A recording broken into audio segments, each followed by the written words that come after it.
What do you mean by pre-diabetes?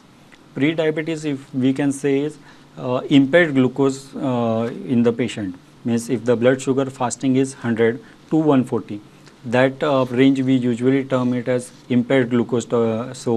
Impaired fasting glucose, and such patients are pre-diabetic. Or after food, if the blood sugar is within 200, from 140 to 200, then we say impaired glucose tolerance test. After 75 grams of glucose, if the patient is not able to suppress the blood sugar levels, that patient is pre-diabetic. And such patients can be reverted back to normal, but they may progress to type 2 diabetes at any point of time. So it's like your warning light. Warning light, yeah. So he is not having the disease, but he is more likely to have disease in near future. So in such patients, screening annually is more important.